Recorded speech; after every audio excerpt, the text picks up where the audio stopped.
बिस्मिल्लाहिर्रहमानिर्रहीम। अस्सलाम वालेकुम वरहमतुल्लाह। हमारा आज का टॉपिक है द वाइब्रेटिंग स्ट्रिंग प्रॉब्लम। इसमें हम वेव इक्वेशन सॉल्व करेंगे। ये सर्कल किया मैंने अभी वेव इक्वेशन को और उसके साथ जो है कुछ कंडीशंस दी जा रही हैं। प्रीवियस लेक्चर में हमने हीट इक्वेशन को सॉल्व किया था, हीट प्रॉब्लम को सॉल्व किया था using separation of variable technique. इस प्रॉब्लम को भी हम सेपरेशन ऑफ वेरिएबल टेक्निक से ही सॉल्व करेंगे। फ़र्क क्या है? जो प्रीवियस लेक्चर था उसमें ये जो इक्वेशन है इसमें अननोन वेरिएबल u ये टेम्परेचर को रिप्रेजेंट कर रहा था, और इस प्रॉब्लम में ये जो u है अननोन जो कि हमने फाइंड करना है,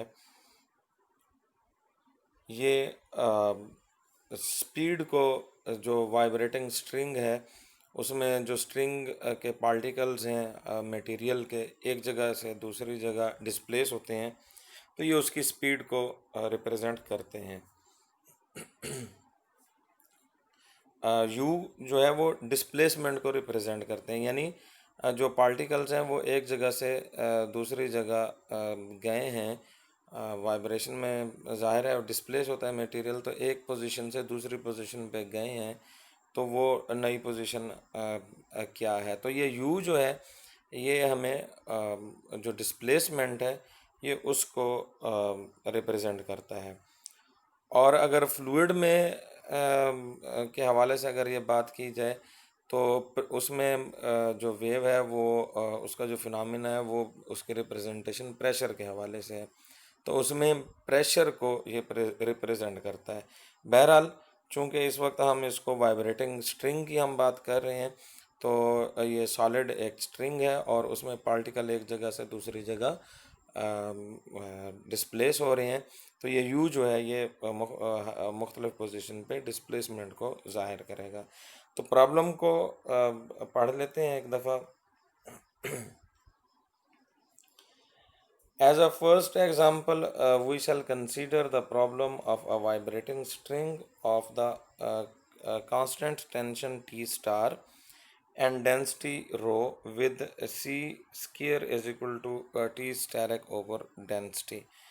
ये जो C अपीयर हो रहा है इस इक्वेशन में, वेव इक्वेशन में, इसकी वो डेफिनेशन यहाँ पे बता रहा है कि ये जो C स्क्वायर है this is equal to T asterisk over rho. As a first example इसने बात की है शुरू में। एक्चुअली ये पहले है प्रॉब्लम वाइब्रेटिंग स्ट्रिंग प्रॉब्लम किताब में, और हीट इक्वेशन जो है वो बाद में है। वो हीट इक्वेशन हमने पहले पढ़ लिया है और ये वाइब्रेटिंग स्ट्रिंग प्रॉब्लम को हम बाद में पढ़ रहे हैं। तो बहरहाल ये इसमें कोई कन्फ्यूजन नहीं होनी चाहिए कि y as a first example.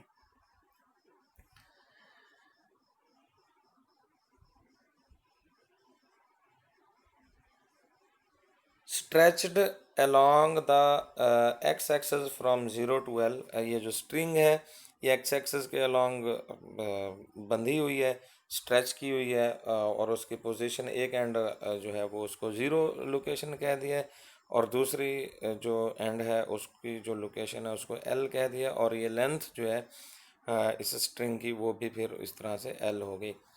Fixed as its endpoints, we have seen in chapter 5 that problem is given by।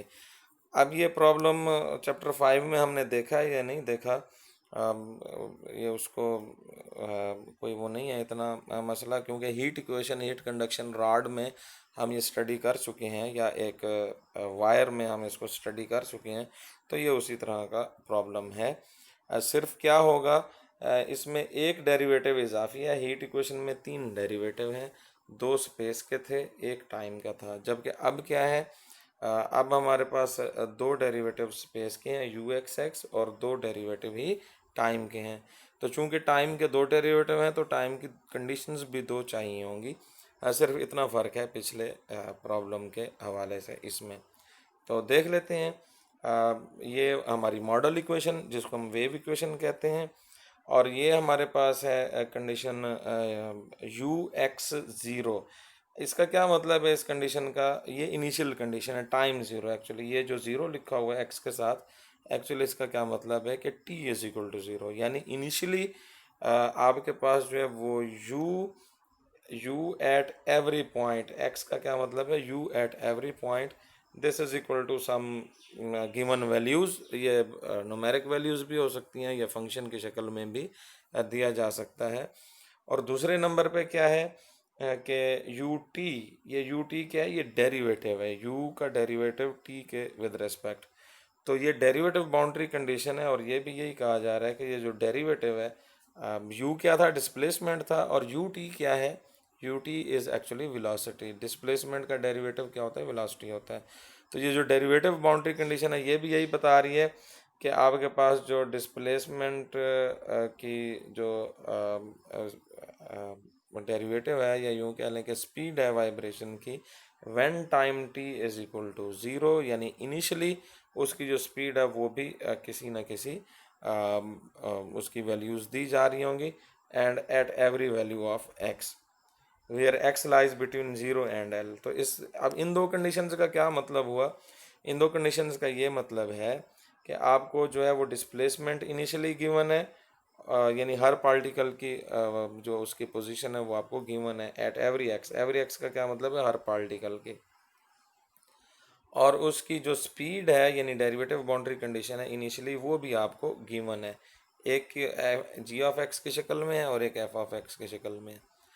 और ये इनिशियल कंडीशंस होंगी। और बाउंड्री कंडीशंस इसमें क्या है कि आपके पास जो बाउंड्री है when x is equal to zero, x is equal to zero का क्या मतलब है, आपने ये स्ट्रिंग जो है ये बनाई हुई है, तो एक एंड जो है वो आपका ज़ीरो है और दूसरा एंड आपके पास क्या है, उसकी पोजीशन l है।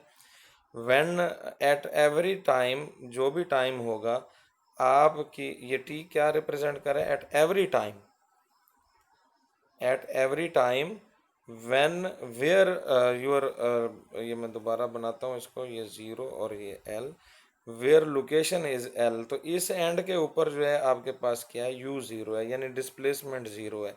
इसका क्या मतलब है, ये एंड जो है ये लेफ्ट वाला ये फिक्स है, और दूसरी साइड पे क्या है, u l at u l, यानी ये जो एल पोजीशन थी, ये इसने स्मॉल एल लिख दिया, आप इसको कैपिटल एल, सॉरी ये स्मॉल एल ही लिखा हुआ है हर जगह पे, ये इसको आप स्मॉल एल कर लें, लोअर केस। तो यू एट एल यानी दूसरे एंड के ऊपर भी जो है एट एवरी टाइम, इसका क्या मतलब है, एट एवरी टाइम। ये मैं इसको दोबारा बना लेता हूँ वाज़े करने के लिए कि ये आपके पास ज़ीरो, ये लोकेशन एल, तो displacement u at l at every time t is equal to zero.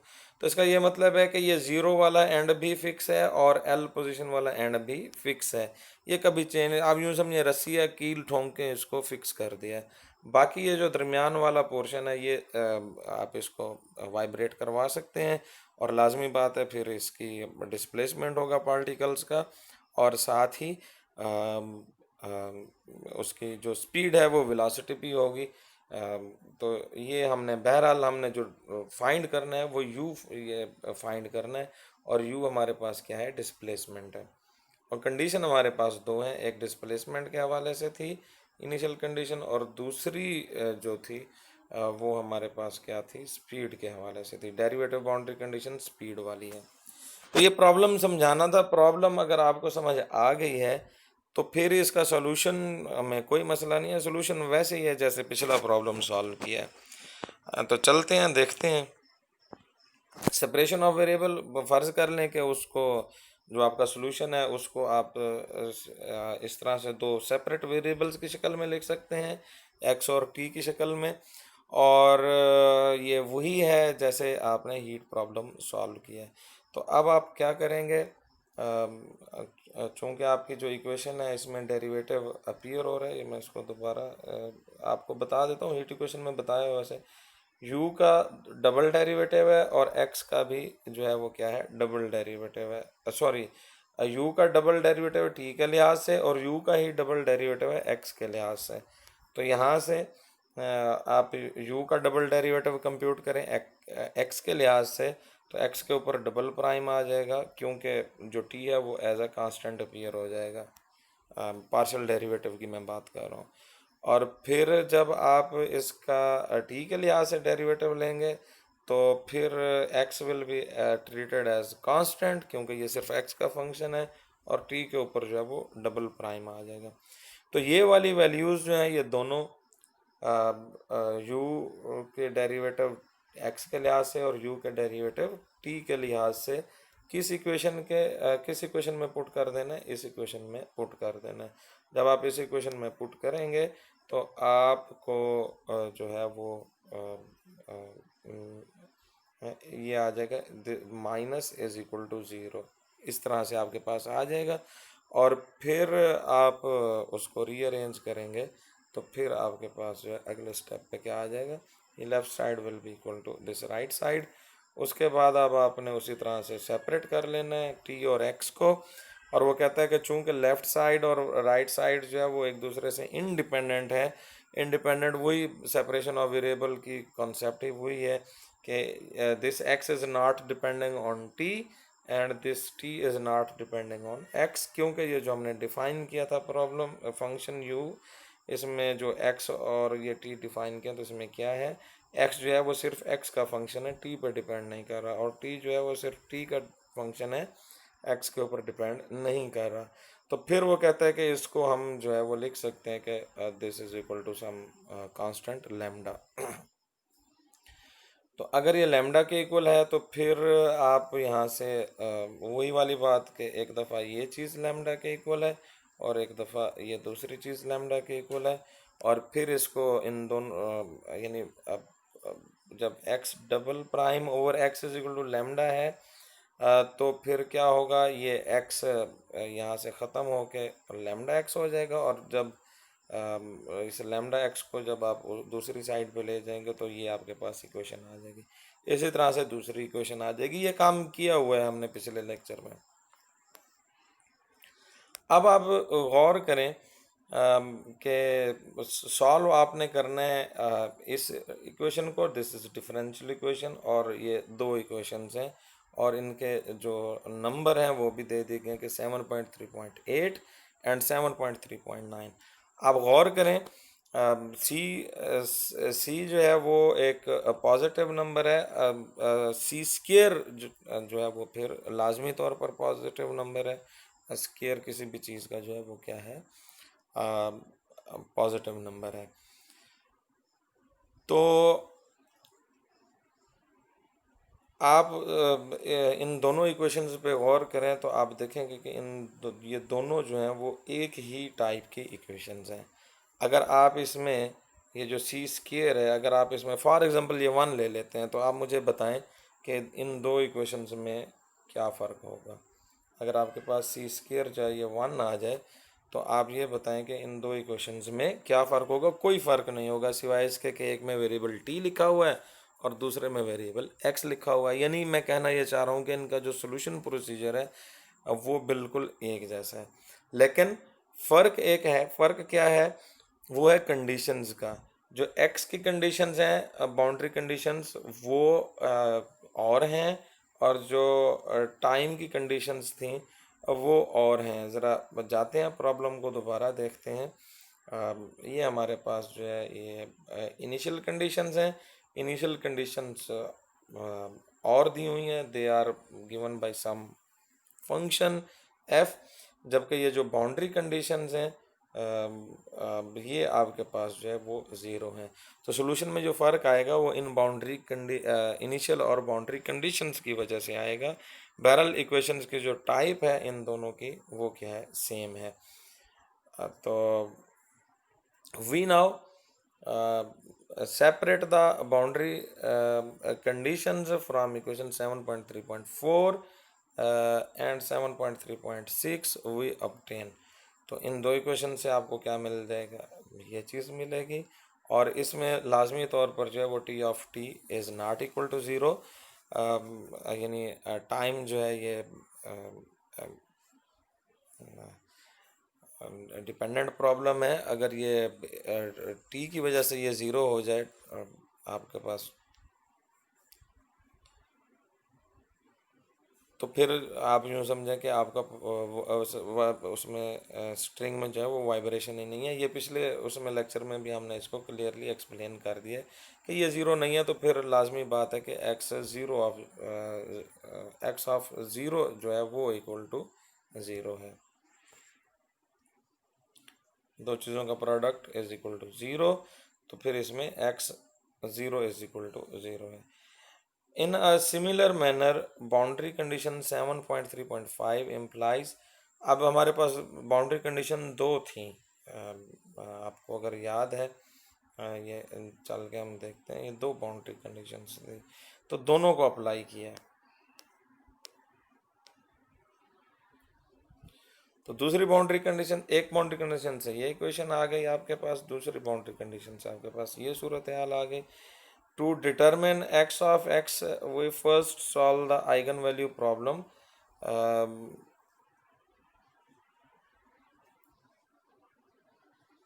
तो इसको जो है वो हमने सॉल्व करना है।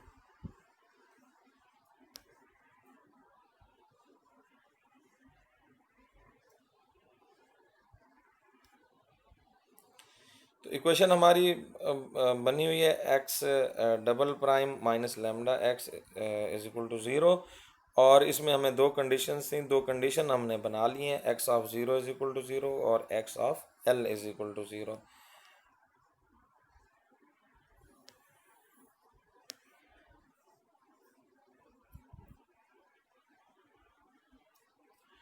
We look for values of lambda which give us non-trivial solution। तो नॉन ट्रिवियल सॉल्यूशन की हमें तलाश है, और इसमें जो पॉसिबिलिटी हो सकती है लैम्डा की इस वाले में, वो ये हो सकता है lambda is positive, lambda is equal to zero and lambda is negative. तो पहला केस है when lambda is positive, the general solution in this case is of the form, ये आपके पास जो है वो जनरल सॉल्यूशन है। कैसे करते हैं ये हमने ऑलरेडी किया हुआ है। Where A and B are arbitrary constant to satisfy the boundary condition we must have. अब इसमें बाउंड्री कंडीशन को सेटिस्फाई करवाएं, यानी बाउंड्री कंडीशन इम्प्लाई करें। तो बाउंड्री कंडीशन क्या है? बाउंड्री कंडीशन ये है सिर्फ इस प्रॉब्लम के लिए कि जब आपका स्मॉल एक्स ज़ीरो है तो कैपिटल एक्स भी ज़ीरो है, और दूसरा क्या है, जब स्मॉल एक्स एल है तो कैपिटल एक्स अगेन ज़ीरो है। तो ये हम इसमें जो है वो किस में पुट करेंगे, इस सॉल्यूशन में पुट करेंगे। तो इसमें पुट कर दें when small x is equal to zero then capital x is equal to zero. तो यहाँ पे ज़ीरो रखें तो this will be equal to zero, ये एक्चुअली है। तो यहाँ पे भी एक्स ज़ीरो पुट कर दें, यहाँ पे भी एक्स ज़ीरो पुट कर दें, तो ई की पावर ज़ीरो बन जाएगी, दैट विल बी वन। यहाँ पे भी ई की पावर ज़ीरो बन जाएगी, ये भी वन। तो अल्टीमेटली हमारे पास क्या बचेगा, a plus b is equal to zero. तो ये a plus b is equal to zero हमारे पास आ गया। दूसरे नंबर पे क्या है, वो कहता है कि x of L is equal to, ये भी ज़ीरो है। तो फिर आप यहाँ पे स्मॉल एक्स की जगह पे एल लिख देंगे, कैपिटल यहाँ पे भी एल लिख देंगे। तो आपके पास जो बनेगी फाइनल फॉर्म, वो आपके पास ये बनेगी। तो ये आपके पास दोबारा उसने ये लिख दी। तो अब आपके पास ये अननोन क्या है? अननोन आपके पास है ए और बी। तो दो अननोन है तो फिर दो ही इक्वेशन चाहिए, तो दो इक्वेशन हमारे पास मौजूद हैं। एक इक्वेशन ये है, दूसरी इक्वेशन ये है। तो कहते हैं इसको जब हम सॉल्व करते हैं तो फिर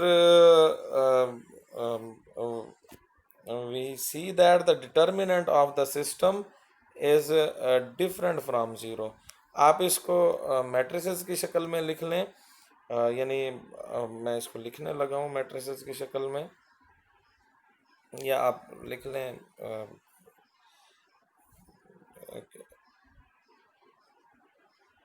ए plus b is equal to zero. ये दो इक्वेशंस हैं। जब आप इसको सॉल्व करेंगे तो फिर आप यही देखेंगे कि आपके पास जो है वो क्या है, ए और बी जो है वो ज़ीरो आते हैं। तो फिर जब वो ए और बी ज़ीरो आते हैं तो इसका मतलब ये है कि आपका जो सॉल्यूशन है इसमें क्या है, एक्सक्यूज़ मी, ए भी ज़ीरो, बी भी ज़ीरो, तो फिर x of x this will be equal to zero. तो ये ट्रिवियल सोल्यूशन है, this is not a solution, trivial solution है।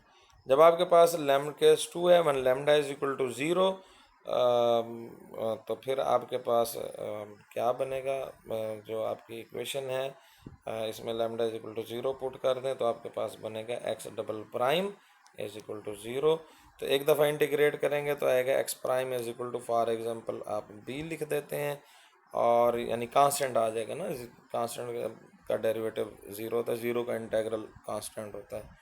अब जब आप इसका दोबारा डेरिवेटिव लेंगे वापस ये चीज़ आ जाएगी, और फिर इसको दोबारा इंटीग्रेट करें तो x जो है वो आ जाएगा बी एक्स प्लस ए। तो वो कहते हैं कि आपके पास ये चीज़ आ जाएगी, तो ये आपके पास आया होगा।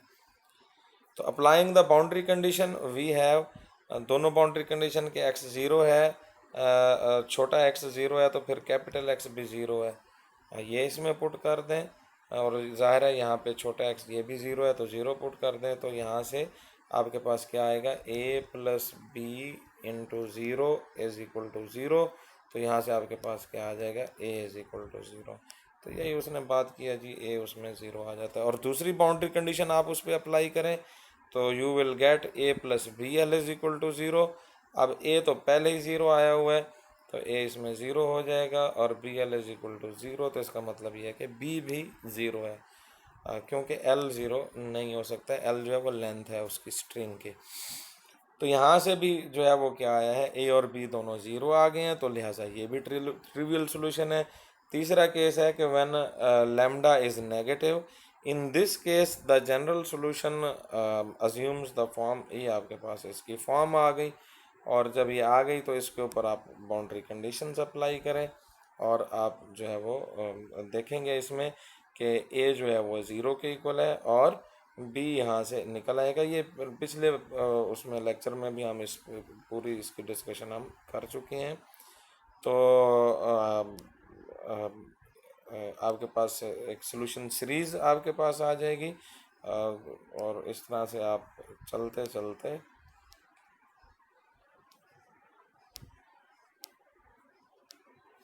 आप पहुंचेंगे x n is equal to b n sine n pi x over l. ये आपके पास जो है वो सॉल्यूशन है, where n is equal to 1 2 3 4 5 up to so on. अब ये जो दूसरी आपका प्रॉब्लम है, ये मैं इसकी मैं बात कर रहा हूँ 7.3.9 की।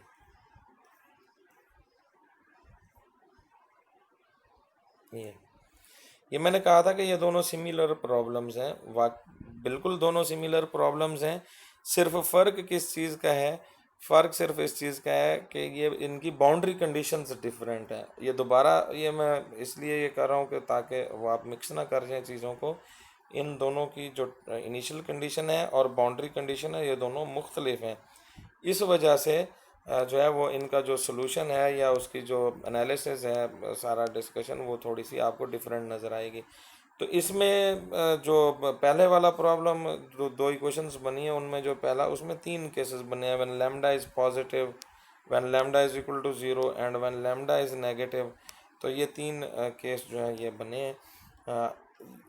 जो दूसरे वाला प्रॉब्लम है टी वाला, इसमें तीन केस नहीं बनेंगे, बल्कि ये क्योंकि इसमें कोई डेरिवेटिव इसमें डेरिवेटिव बाउंड्री कंडीशन चूंकि दी हुई है, तो इसलिए ये बिल्कुल सादा सा आपके पास होगा, और ये सोल्यूशन आप इसको फाइंड कर सकते हैं। यानी बाउंड्री कंडीशन आप अप्लाई करेंगे एस टी वाली, और आपके पास जो सोल्यूशन है वो ये आपके पास आ जाएगा। ये उसने सॉल्व नहीं किया है, उसने कहा है for lambda is equal to lambda n the general solution of equation 7.3.9 may be written in the form. तो ये उसने जो है ये इसको डायरेक्टली लिख दिया है। आपने क्या करना है, ये जो टाइम वाली कंडीशंस हैं ये इसके ऊपर इम्पोज करनी है। तो आपको जो है ये प्रॉब्लम सॉल्व हो जाएगा।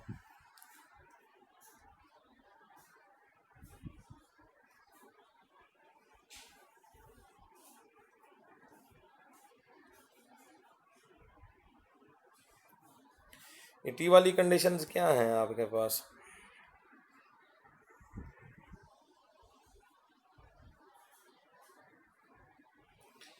जो टी वाली बाउंड्री कंडीशंस हैं आपके पास ये वाली हैं, इनिशियल कंडीशंस। अब ये वाली इनिशियल कंडीशंस आप इसको ये मैं इक्वेशन को भी हाईलाइट कर देता हूँ।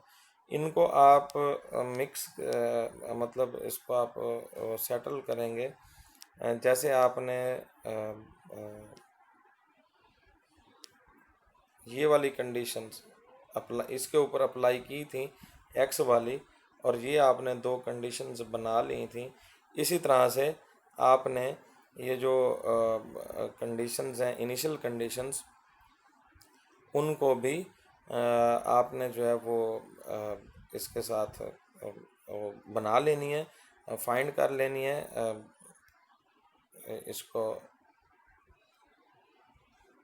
इस इक्वेशन को सॉल्व करने के लिए 7.3.9 को। तो इसको आप जब आप करेंगे तो ये बिल्कुल सिंपल सा है कि आप उसको दो दफ़ा इंटीग्रेट, एक्सक्यूज मी,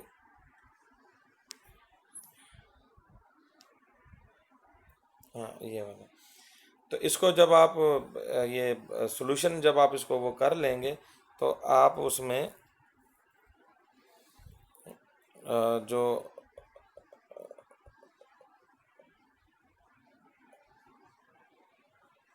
उसको वो इम्पोज करेंगे जब आप, तो आपके पास ये कांस्टेंट उसमें अपीयर हो जाएंगे। जैसे पिछले में ए और बी आए थे, ए जो है वो ज़ीरो था और बी जो है वो एज इट इज़ यहाँ पे मौजूद है। ये चूँकि तीन केसेस बने थे इसके लैम्डा के हवाले से, तो इसलिए इसमें ये आया था हमारे पास। उसको सिस्टम को सॉल्व करने की जो है वो हमारे पास वो आई थी। ए और बी फाइंड करने के हवाले से हमारे पास मुख्तलिफ ऑप्शन थे। इसमें कोई ऐसी चीज़ नहीं है, सिंपली जो है वो बाउंड्री कंडीशन उसके ऊपर अप्लाई करनी है। Where c n and d n arbitrary constants, now u n is equal to x n t n. तो एक्स एन अभी ऊपर फाइंड किया है, उसकी वैल्यू पुट कर दें, और टी एन जो है इसको भी उसमें पुट कर दें। और फिर थोड़ा सा उसने रीअरेंज कर दिया है क्योंकि हमारे पास ऊपर कांस्टेंट्स हैं capital A B C D की फॉर्म में, तो उसने उनको जो है वो स्मॉल ए बी की शक्ल में उसने पुट कर दिया है। फिर उसने कहा है कि ए एन जो है वो बी एन सी एन के इक्वल है, और बी एन जो है वो बी एन डी एन के इक्वल है। अब वो था एक सॉल्यूशन फॉर एन। तो अब वेयर यहाँ पे हम ये बात कर सकते हैं कि n varies from 1 2 3 up to so on. तो यहाँ पे फिर उसका जो है वो उसके ऊपर सम अप्लाई कर दिया है, sum of all solution that is also the solution of the problem. तो ये हमारे पास जो है ये फाइनल सॉल्यूशन आ गया है।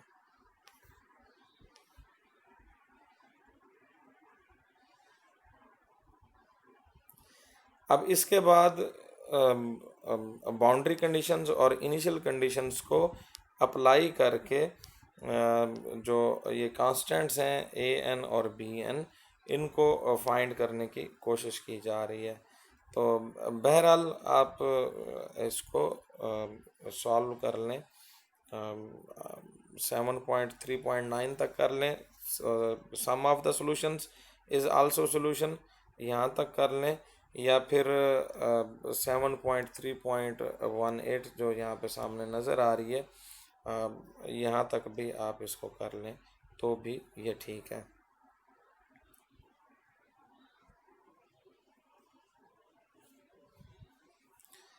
ये जो हमारा टी वाला सॉल्यूशन है, ये उसने इसको सॉल्व किए बगैर डायरेक्टली लिख दिया है, क्योंकि हम पहले इस को हम कर चुके हैं।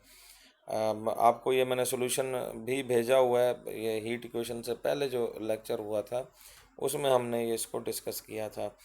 तो बहरहाल इसमें जो कांस्टेंट्स हैं सी एन और डी एन, ये फाइंड होंगे बाउंड्री या इनिशियल कंडीशंस को अप्लाई करते हुए ही। तो ये उसने आगे ये वाला काम किया है। तो ये चूँकि कंप्यूटेशन ज़रा लेंथी और कॉम्प्लिकेटेड हो रही है, लेकिन हम कर सकते हैं, हमें ये आता है काम। तो उसको आप फ़िलहाल ओमिट कर सकते हैं। तो आप अपने आप को रोक लें 7.3.17 तक।